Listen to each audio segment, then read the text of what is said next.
Date.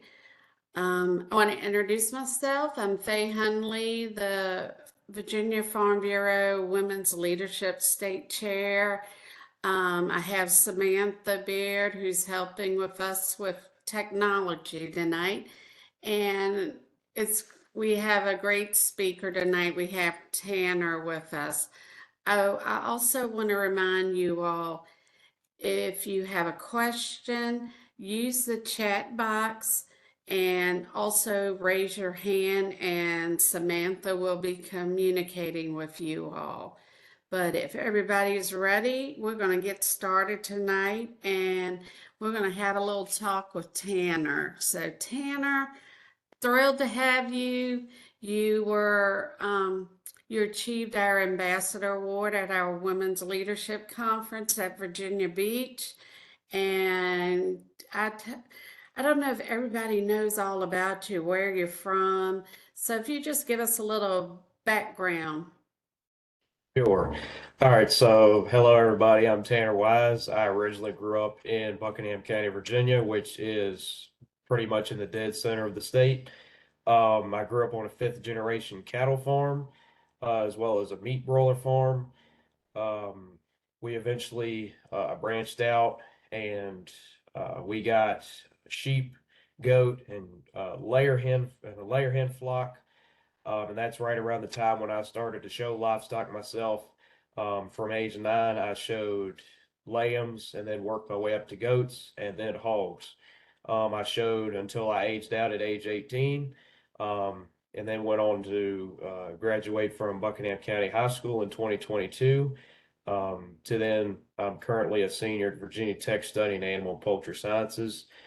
Throughout high school, I was a member of Buckingham FFA. I competed in numerous livestock-based agricultural contests through FFA, such as livestock judging, agri-science demonstrations. Some examples of that are when I demonstrated how to apply scrapie ear tag to sheep, as well as a deworming demonstration. Also went to numerous events with FFA, such as state convention, and also represented FFA on the national level as well at National FFA Convention.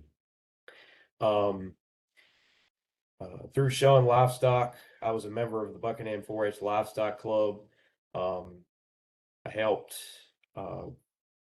helped membership grow. I was an officer. I held many officer positions in 4-H and FFA. I helped through 4-H and FFA. I helped achieve many things that have not been done before through FFA and 4-H. An example of 4-H, or an example with FFA, would be in my county. There's I guess sign or billboards throughout the county right when you enter the county that has like clubs of the county, like Ruritan Club and other clubs on it. And my officer team and I helped to put Buckingham FFA on those billboards entering into Buckingham County. I mean, that was one of our greatest achievements, and I'm glad my officer team and I were able to achieve those many things that were originally not thought before. And I'm glad to have had all those opportunities through through Buckingham 4-H and Buckingham FFA, and they've truly helped me become an advocate for agriculture, as what I'm doing right now with my ambassador position. Tanner, you named several animals that you've showed or worked with. Do you have a favorite? I'd say sheep are by far my favorite. Um, as I mentioned, right when I started showing sheep, my family and I started to uh, have our own flocks of Katahdin hair sheep, and then we eventually moved up to Texel hair sheep, or Texel wool sheep, excuse me. And then we also had Dorper, I believe, is the other breed. But sheep, definitely by far. They're also the easiest for me to teach younger folks how to show. That honestly, they were the easiest to maintain out of all the species I've shown. Um, you can easily have anywhere to create your own a sheep flock with just one or two sheep if you're getting into showing. Like I said, they're very easy to maintain and get used to really quick. But I started showing lambs from age 9, and I caught on pretty quickly. So if I were to recommend an animal species to show for the first time, I'd definitely recommend a lamb. Yeah, I think that's pretty popular in my area. I guess a lot of farmers can attest to helping out kids that want to, show livestock and, they have to start somewhere and finding that animal. I know in our case, we raised hogs, and many a time my husband would just say, well, go and look in the pen and pick one you like and take it home. And that's how a lot of the 4-H kids have done in our area. Everyone's really good to help them out and see them succeed with that. So that's kind of neat to hear from you talk about that. Um, you were the winner of our ambassador contest, and part of that is your platform. Would you like to share that with us tonight? Sure. So, a few aspects of my platform was connecting youth, or the main highlight is connecting youth to agriculture through 4-H, FFA, Virginia Cooperative Extension, and also another or a lot of other opportunities for young people to get involved. My main highlight from my platform or my original speech was saying how many members are in Virginia 4-H and Virginia FFA, and how we can help to expand that. Um, I believe there are many ways that we can reach out to kids. Um, to allow them to understand, that agriculture is by far the most, critical or not critical, vital industry in the world. We eat, we wear clothes. I mean, that's the easiest way to get across to, a young person's mind is, having those visuals there saying, hey, this came from agriculture.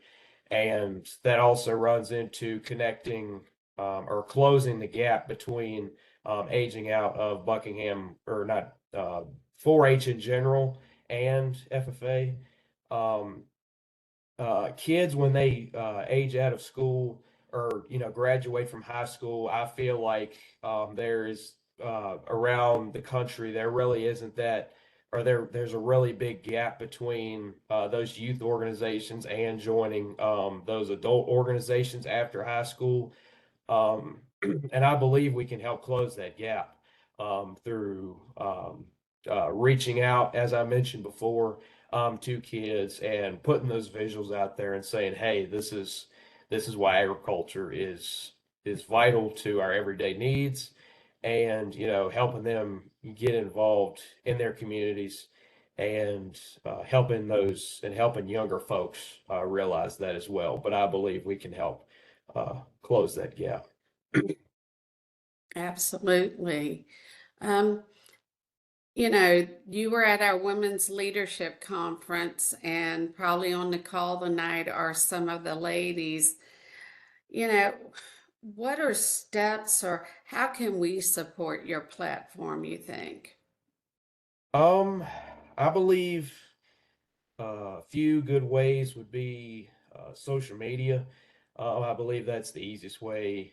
With me being a college student and being constantly on the road and stuff like that, that having that at my fingertips would be um, another great way to advertise who I am and why agriculture is important to me and why everybody should help advocate for it.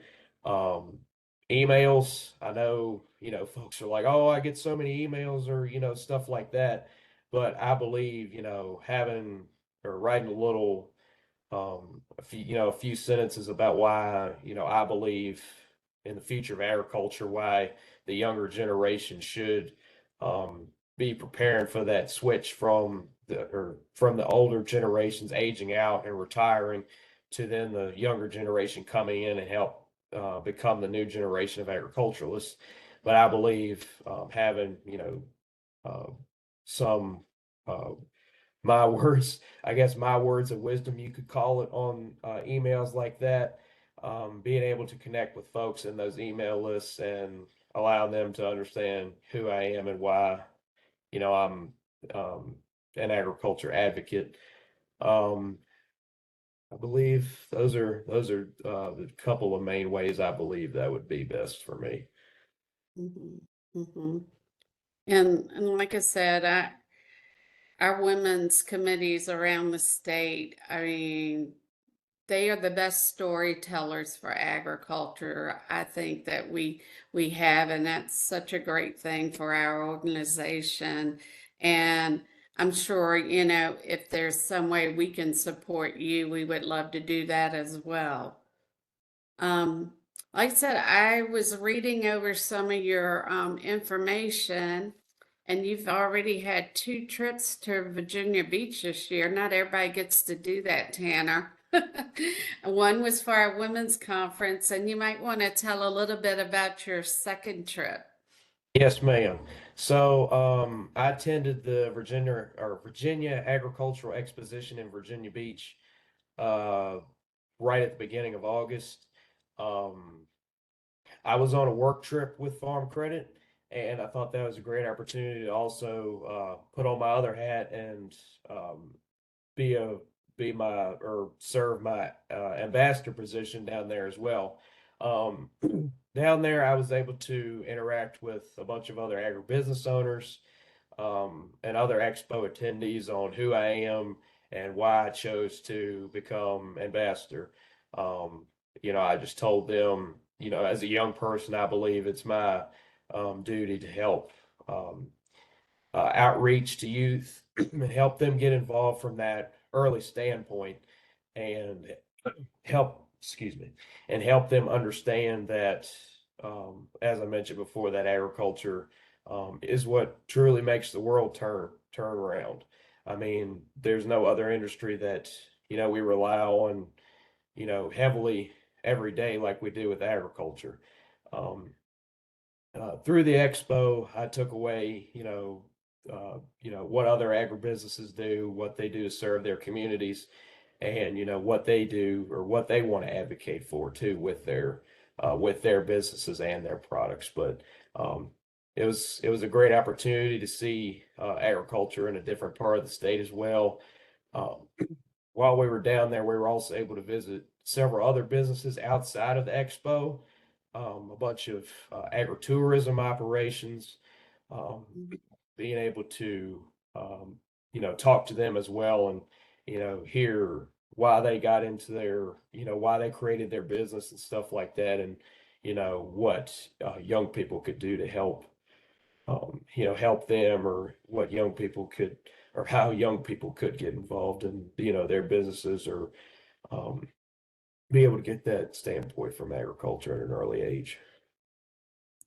True. Um, This summer in July, our young farmers had their summer expo in Luray, and I actually bumped into you there. What were some of the highlights, or what did you think about attending the summer expo? I thought it was another great opportunity to see agriculture in another part of the state. Seeing a bunch of newer faces as well as some familiar faces.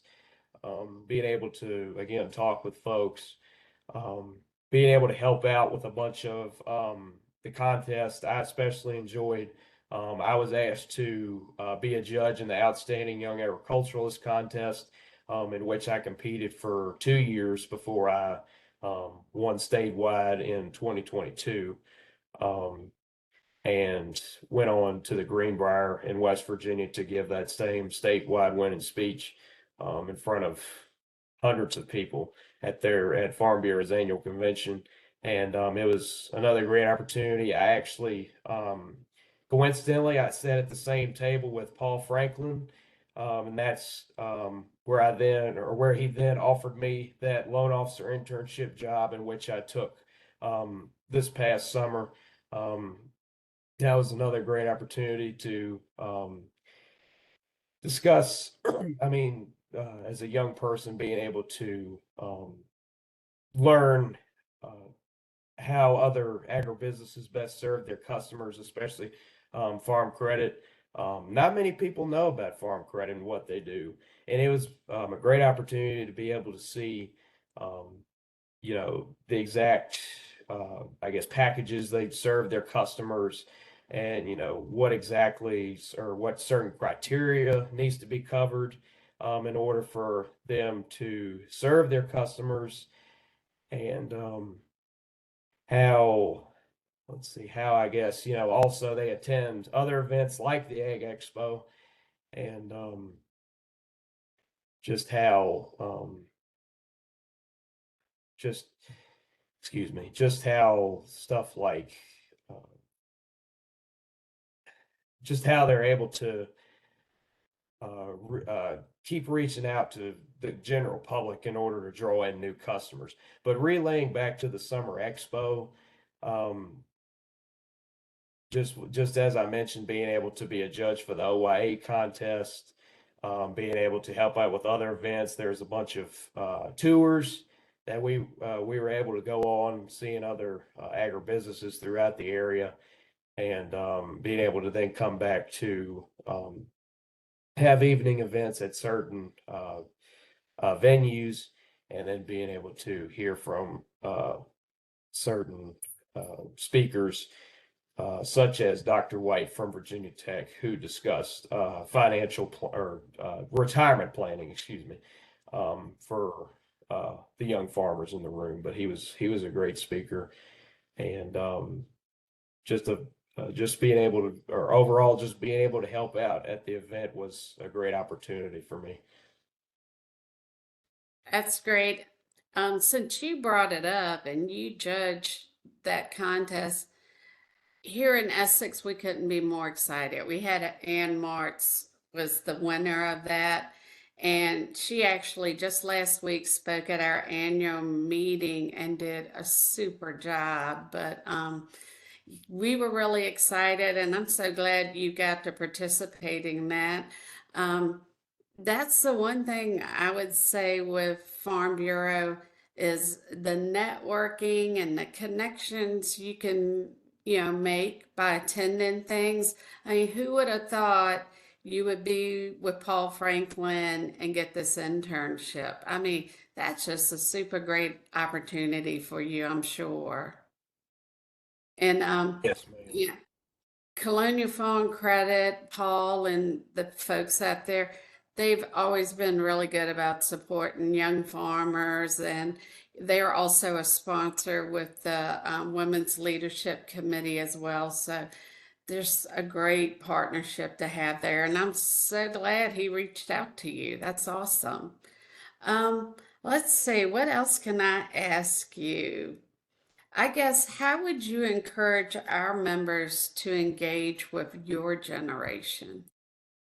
Um, I'd say relaying back to another idea that I brought up, about the idea of the older generations being able to understand that they're like, hey, we're retiring soon, we're aging out soon of the ag industry, and we should be able to relay advice, information, um, perks of being a part of the ag industry to younger folks to help them become involved early, so that they can better, understand why ag why ag is so important, and why they should be involved, and why they should be working in the industry. Um, as unfortunately, many kids my age aren't interested in ag, or even know, um, even know where their food comes from. I mean, that's a thought that crosses my mind every day, and how I should you know better and better in my communications with the general public, outside folks that don't know ag. And that's the way I feel like that's how the older generations can become involved with that idea, saying, hey, we should really step in and help relay this information to younger folks, and particularly some folks that aren't interested in ag, and help them understand, ag's, ag is like, as I mentioned earlier, ag is what is, what we eat, what we wear, and, what um, keeps our days going. And, um, ideas like that, that I feel like that, especially the older folks, I believe should, um, help those young folks better understand. Absolutely. Um, your Generation Z. Um, I guess what do you think your generation, the views of agriculture may be I for the view, future? let's see, right now, I view agriculture as, being very heavily, technologically influenced. Every day, self-driving tractors, more computers, packaging systems, a lot more electronics are coming into play. And in some ways, that's sacrificing people's jobs. I mean, even from a general public's view, like Walmart, like you walk in the store and like half the store or half the checkouts are now self-checkout. I mean, in some ways that's good, but in most ways that's bad. That's sacrificing somebody being there, being able to support their family, support themselves, and for a robot doing somebody else's job. And I feel like in some ways that's influencing or that's becoming a part of agriculture as well. But in most ways, technology is actually helping ag. In some ways, to prevent longer hours of folks out in equipment in the pastures, longer hours of people in the factories. Um, but I believe, the person, a person still should be in the workforce in ag. I mean, there's some things a robot can't do that a human, could be able to catch the mistake. I mean, even as simple as that, a person still needs to be involved somehow in order to make sure that, you know, food's getting out, supplies are getting out for, the general public. But my generation, we're going to have to learn a lot more about technology um, going into the future because I mean it's here to stay. There's no going around it. But that's another way that kids can get involved. Like kids, most kids love technology, but in some ways they can use that for better things. Um, and learning how to use that to better for ag production or, stuff like that, instead of, other things that they're doing. But I believe that's another thing that younger folks could be doing is learning those specific pieces of technology that are used in the ag industry um, to then become accustomed to it and then, possibly say, hey, I could use this to my advantage working in the industry and then go on to help better the industry through technology. But I believe that's the main thing or the main view through my generation is that um, ag is becoming more connected to technology. And I believe that we could, I believe that young folks could use technology for better and then go on to use it in the ag industry. Sounds great. I'm going to pause just a moment to see if we had any questions in the chat box. So we do.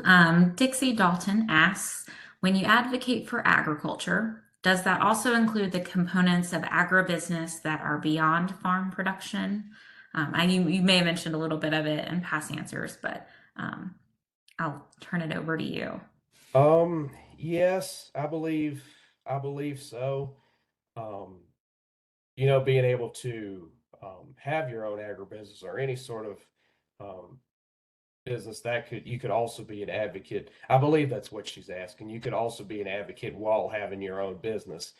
Um, no, I believe, interacting with people, if it's like a agritourism type thing, interacting with folks, as they come to your business and say, hey, why, or um, uh, why were you interested in coming um, to this place of agritourism?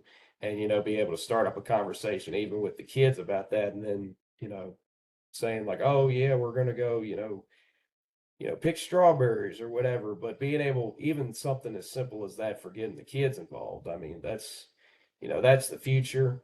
And, even through even through your own agribusiness or working for an agribusiness, even an employee can be a, advocate, because you're coming into contact with a lot of people. That's 95% of the general public that doesn't know, much about agriculture. And I believe that's the most vital, um, vital place to advocate for agriculture. Um, as I mentioned, that's where most of the general public, goes, is in the stores and stuff like that. So that's really the easiest way, I believe, you could advocate for agriculture, is through your own agribusiness or the agribusiness that you're working for. Awesome. And this question that I have next is not in the chat box. It's one that I have for myself. But you mentioned when we were discussing how the Women's Leadership Committee can support you and your platform, you mentioned social media as being one of those avenues. Really quick, if you want to do a personal plug for your social media platforms, that would be great. Like how people can Sure. find you and what platforms you're on. Yes, I'm actually going to share my screen with that. I have a lot of contact methods, but I believe I could leave it up for maybe a minute or two. Let's see. I think that should pull up right there. But that's website. The rest of my social medias are right there. There's even a QR code to my website. But this is some of the ways I've been reaching out to the general public, mainly Instagram and Facebook. I believe those are some of the best ways to for public outreach, as you can easily find anybody. And I've been able to um, chat with a lot of folks that have actually followed me, that are complete strangers, on Instagram and Facebook, and I've been able to talk with them online about information that they found online, and if it's true or not. And I've been able to discuss with them on why it was true or not, and also been able to connect with folks that I know as well, um, and tell them more about my platform, and um, how I could better, or how I could um, come to events, or um, reach out to the local communities of Buckingham, around the Central Virginia area. But those are the two biggest, I guess, advantages I've had so far of having a social media presence. But yes, Okay. there's my contact information. I will stop sharing my screen now and come back. Okay. Any other questions in the chat box, Samantha? None that I can see right now. If you have a question, feel free to raise your hand. There's like a little button at the bottom that you can raise a hand, or just add a question to the chat box. We do have another question from Roxanne Stone Cipher. She says, Tanner, do you have any suggestions on how to start a young farmers committee? We have an active 4-H and extension program in our area. Oh gosh. I think that's the end of the question. Mhm. Okay. I'll repeat that again for you. Tanner, do you have any suggestions on how to start a young farmers committee? We have active 4-H and extension program in our area.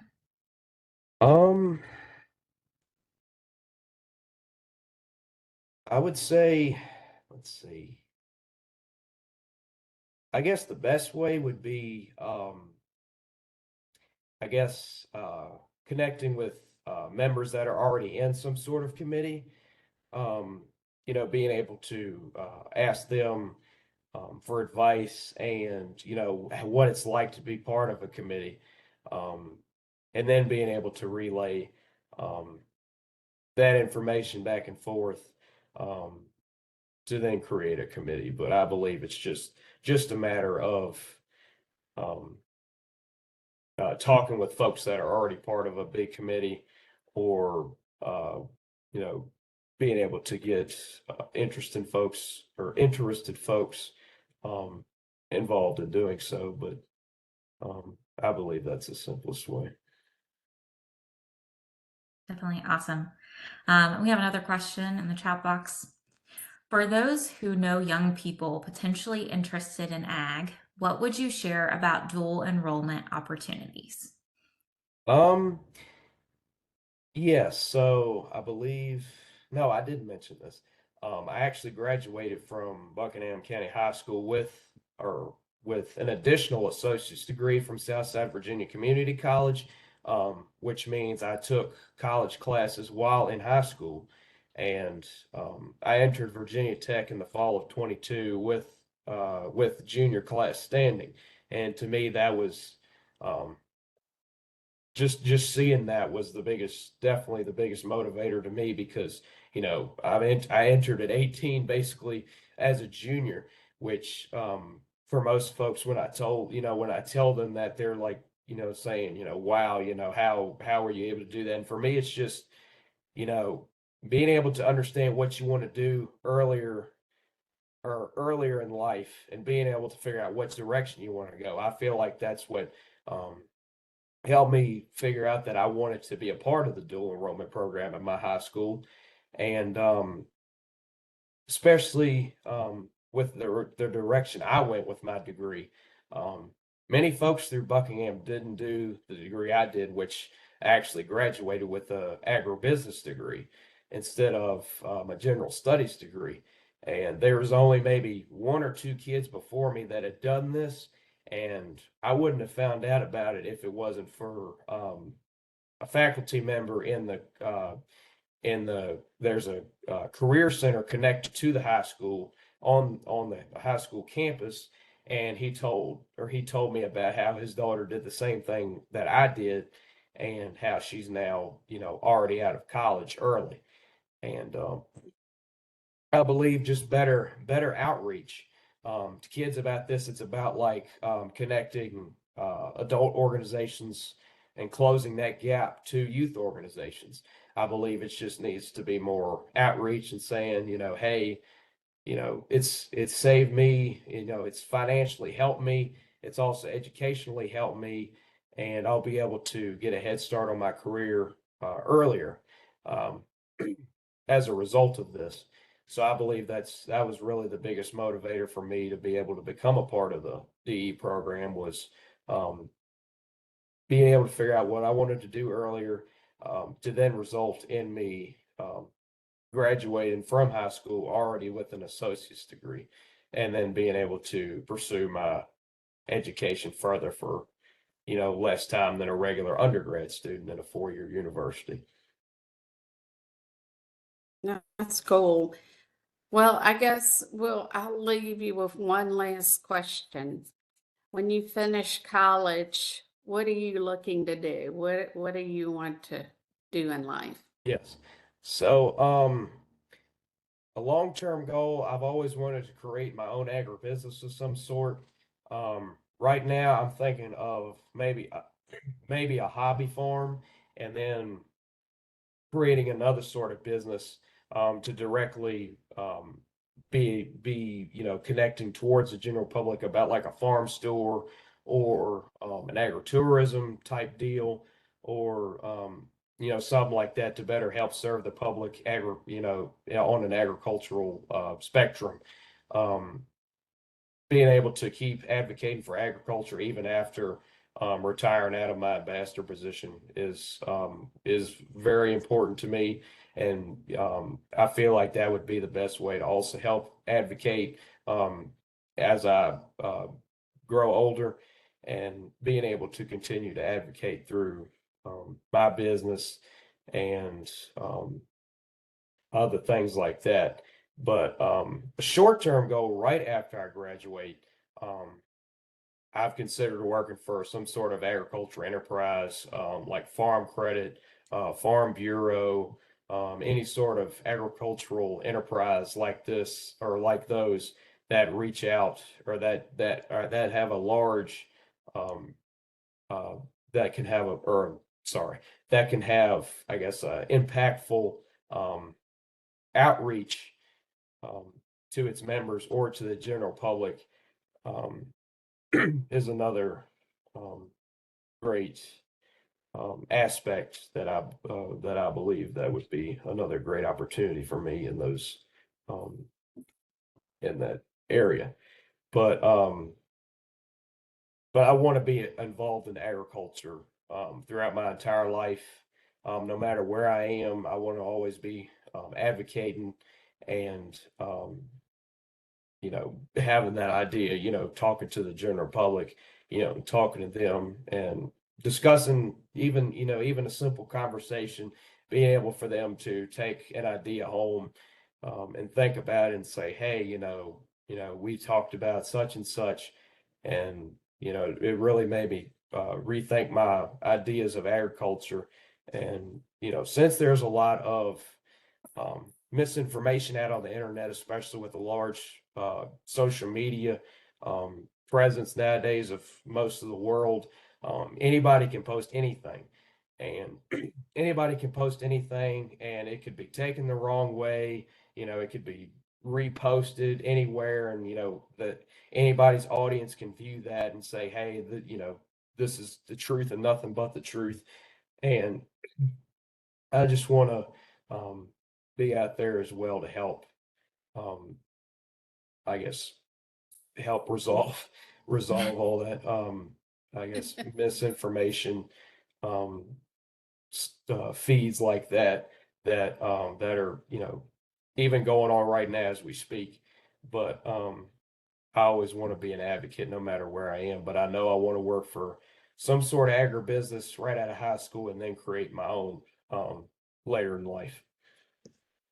Well, I think being an advocate, that's probably one of our biggest jobs is the misconceptions that it's so important that we address them when they come up because if we don't, share the truth of them, it just keeps going. Yes, Um, ma'am. Tanner, I just want to say thank you for doing this tonight with us. And I hope you know how much the Women's Leadership Program, we're really proud of all you're doing as an ambassador. And my words to you would be, you keep making those connections, networking, attend all the things that you can. And I just know you're going to do great things. So we wish you all the best and thank you so much.